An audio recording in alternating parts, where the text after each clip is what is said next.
মা, এই যে আমি শুরুতেই বলেছিলাম, মা শুধু একটা শব্দ না, তাই না? মা একটা উপলব্ধির নাম।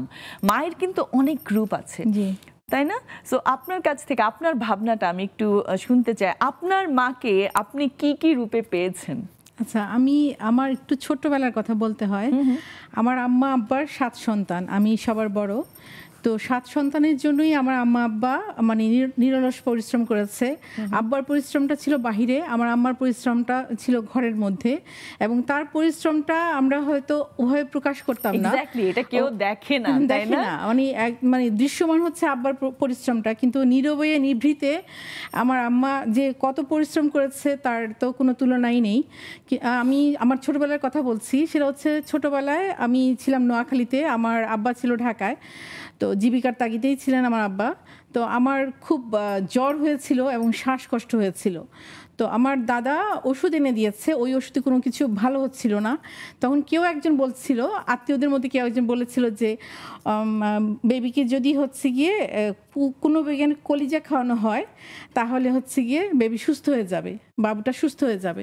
তো মা তো মানে উনি তো চিকিৎসকও না, উনি তো মানে অতদূর উচ্চশিক্ষিত না, কিন্তু কি করলে কি হবে ওই হিতাহিত জ্ঞানটাও তো তার।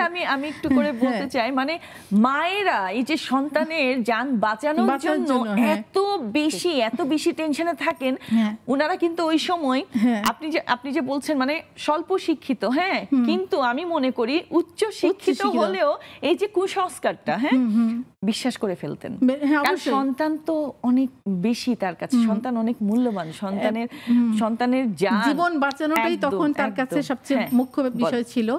এবং তিনি তখন কি করেছে যে কোনো ব্যাংক ধরার জন্য মানে সব বাড়ির লোকজন, তারপর আত্মীয় স্বজন সবাইকে বললেন কোনো ব্যাংক ধরা হলো, কোনো ব্যাংকের কলিজা যেটা আছে ওই কলিজাটাকে কুচি কুচি করে উনি দুধের সাথে আমাকে খাইয়ে দিয়েছেন। তো এটা হয়তো বিজ্ঞানসম্মত না, হয়তো এরকম স্বাস্থ্যসম্মত নাও হতে পারে, কিন্তু মায়ের কাছে মনে হলো তার সন্তানকে বাঁচানোর জন্য এইটা প্রক্রিয়াটা অবলম্বন করতেই হবে এবং যত দ্রুত সম্ভব। এবং হয়তো আমি জানি না, আমি হয়তো আমার আম্মার ওই চিকিৎসার কারণে মনে হয় বেঁচে আছি, এরকম মানে আমার মনে হয়।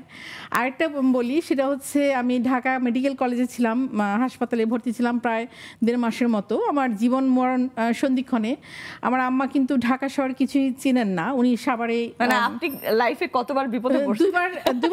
দুইবার তো উল্লেখযোগ্যই। হ্যাঁ, তো ঢাকা শহর কিছুই চিনেন না উনি। তো সেই সাভার থেকে উনি ঢাকা মেডিকেল কলেজ হাসপাতালে জাহাঙ্গীরনগর ইউনিভার্সিটির একজন স্টুডেন্টকে নিয়ে, আমি জাহাঙ্গীরনগর ইউনিভার্সিটিতে পড়াশোনা করেছি, তো স্টুডেন্টকে নিয়ে উনি মানে অজানা পথ তো ওনার কাছে, এই ঢাকা মেডিকেল কলেজ হাসপাতালে আমাকে এসে দেখে যেতেন এবং ডক্টররা ওনাকে বলেছেন যে আপনার মেয়েকে সবসময় পরিপাটি রাখতে হবে, পরিষ্কার পরিচ্ছন্ন রাখতে হবে। আজকে যে বিছানার চাদরটা ব্যবহার করেছে কালকে সেটা ব্যবহার করতে পারবে না। আমার আম্মা প্রতিদিন ওই চাদরগুলো নিয়ে যেতেন, আবার প্রতিদিন ওগুলো নিয়ে আসতেন। তো মানে আমার মা যিনি পথেই চেনেন না, সেই মা সাভার থেকে ঢাকা মেডিকেল কলেজ হাসপাতালে মানে আসা যাওয়া তার কতটা কষ্টের, তখন তো আরো টাফ ছিল। তো মানে আমি বলবো যে আমার মা আমার জন্য, সবার বাবা মাই সবার মানে বাচ্চার জন্য কষ্ট করে, সবার মাই কষ্ট করে, কিন্তু আমার মা কিছু কিছু ক্ষেত্রে ব্যতিক্রম করেছে।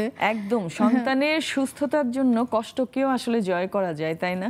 মানে কষ্ট আসলে ওনার কাছে তখন কিছুই না। এই যে কষ্টটা উনি করছেন, এখন আপনি যখন বলছেন আমি জাস্ট ভাবছিলাম যে এখন যোগাযোগ ব্যবস্থা ঠিক আছে, কিন্তু ওই সময় প্রতিদিন সাভার থেকে ঢাকা এসে, ও মাই গড, মানে স্যালিউট টু হার অ্যাকচুয়ালি। মানে আমার আসলে ভাবতে খুব গুজবাম্প হচ্ছে এখনো। Thank you. শুধু সেটা না, উনি ওনার 7টা ছেলে মেয়ে, ওনাদের মানে আমার 7টা ভাই বোনকে উনি হচ্ছে গিয়ে অনার্স মাস্টার্স করিয়েছেন। হ্যাঁ, তো আমি বলবো যে উনি মানে প্রাতিষ্ঠানিকভাবে অত অনার্স মাস্টার্স করেননি, কিন্তু 7টা বাচ্চাকে যে লেখাপড়া করেছেন, আমি বলবো যে আমার মাই মাস্টার্স ডিগ্রি দাঁড়িয়ে। উনি মেন্টালি অনেক শিক্ষিত। হ্যাঁ।